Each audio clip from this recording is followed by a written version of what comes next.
Angela. Yo, what's shaking, RB?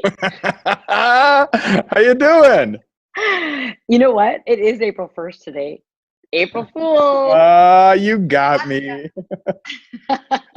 Yo, what's shaking? How you doing? I'm good. It's a crazy time for sure, and there's a lot of people that are doing some cool things though to get through the times. There's certainly a lot of people that are struggling more than others, but I'm staying positive and staying quarantined, and here we are. That's awesome. Okay, so listen, I need to talk to you.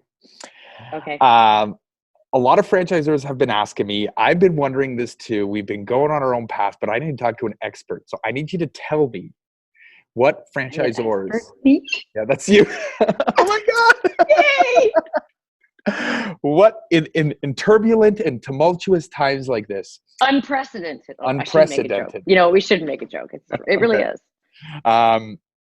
What should franchisors be doing with respects to marketing? Like our budget, should we spending it? Should we pausing it? Should we be reallocating to where it goes? What should a prudent franchisor be doing, and or maybe advising their franchisees to be doing? Hot topic you're picking here.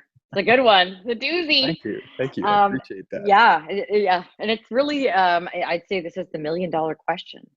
I think if you stop marketing, you can't win the lottery if you don't buy a lotto ticket. Right. And it makes me very nervous when people have this mentality of stopping and waiting right now until things end or we start to kind of get to go out of our houses again and do things.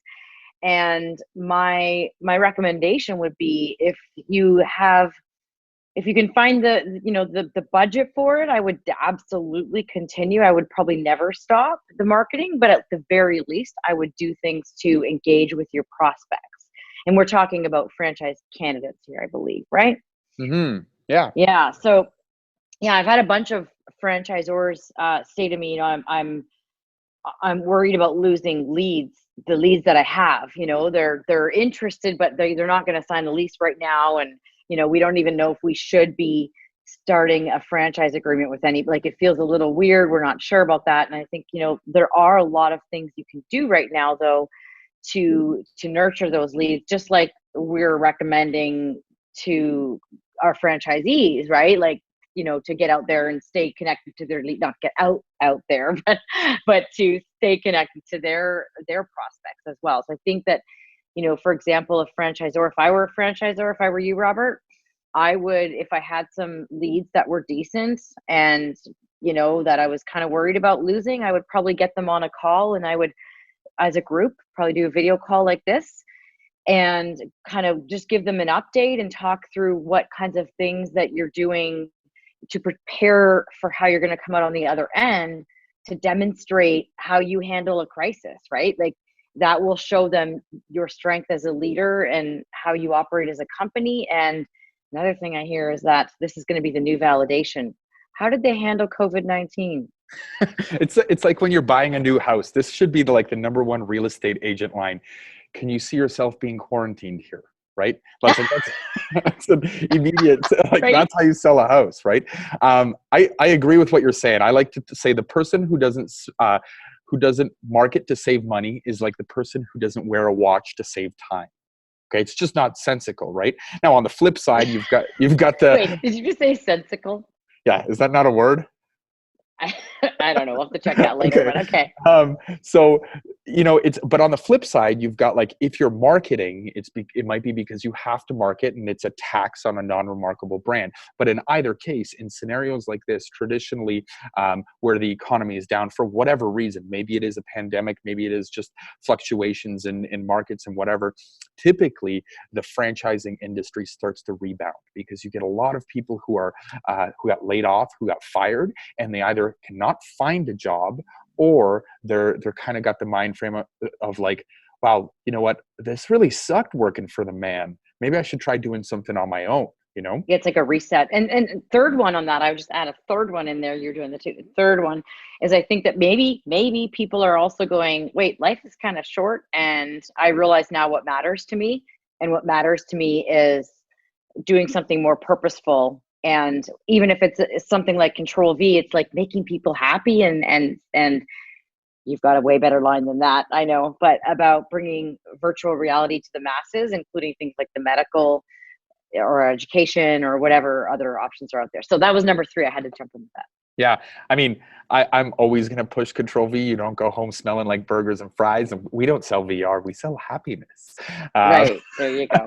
Okay. Okay. So that makes sense. So you get out there and get your stuff kind of rolling, and be open to bringing in new leads, because new leads will be happening. But one thing that you mentioned was about nurturing the current leads, right? Specifically right now, I mean, if it were another sort of financial situation where the markets are in turmoil, you could still go sign a lease and you could still open up. And whether you're busy or profitable has a lot to do with, maybe your own work ethic or the business you get into or whatever. But specifically right now, you may not be able to sign a lease. You definitely can't open up to earn revenue to even try to pay your rent.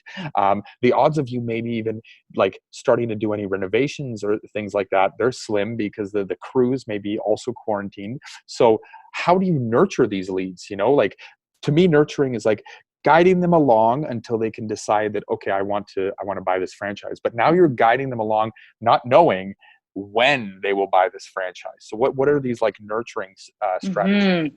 Well, I'm always I do things unconventionally, non-traditionally. So I'll tell you what I would do.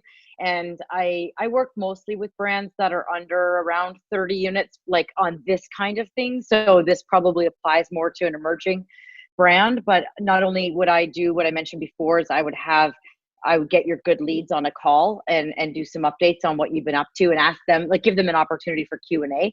Another thing though, I would do is oh my gosh, I totally just gapped out. It's okay, too long inside, right? Okay, so to pause this. That's all right. That's a great thing with live recordings. Really good. Okay, you go. Okay, so nurturing leads. So what I've been doing specifically is, I've got a whole bunch of leads in the funnel that are at various different stages, but each one of them requires something different. Some of them are ready to sign. Like, they're ready, like, let me pay the franchise fee, let's get rolling. And so I have to convey to them, okay, I'm happy to take your money and sign you into our system, but we have to understand that maybe there's going to be differences or changes made to our FDD, because your opening timeline, which is whatever, 6 months, 120 days, whatever, this might have to be extended because of extenuating circumstances, right? But then there's leads that are maybe not there. They're kind of in the first initial discovery stage, and they've all of a sudden now realized that now they have more time to make a more educated decision. So what I'm doing is I'm trying to provide them more and more information, and I'm creating more information, more content. Got a franchise package, now let's expand it. Exactly. And I think that's what I was going to say when I said non-traditional things that I would do is, I would actually spend some time digging deeper in with them into like maybe do a session on the DNA of a franchisee, like add in sessions on with content, and you could talk to them about like their traits and learn from them. And then also factor that into like, when you're looking for prospects, especially if they do turn out to be a franchisee that you sign on, oh my gosh, we could probably rant for 3 more hours on this topic, but we do have to keep it short and sweet. So those are a couple of things I think I would be doing for sure, is figuring out any way that you can reach out to your leads and do some work with them, whatever you can do, just to keep them engaged. Okay, so what's going to happen is we're going to end this call or this recording, and I'm going to call you back and I'll be like, okay, Angela, give me all these tips. I need these tips. Okay, rifle them off. That's what I'm here for. Yeah. Okay. Sure. But yeah, you're right. We've got a jet. All right. All right. Is it time to say it? Yeah.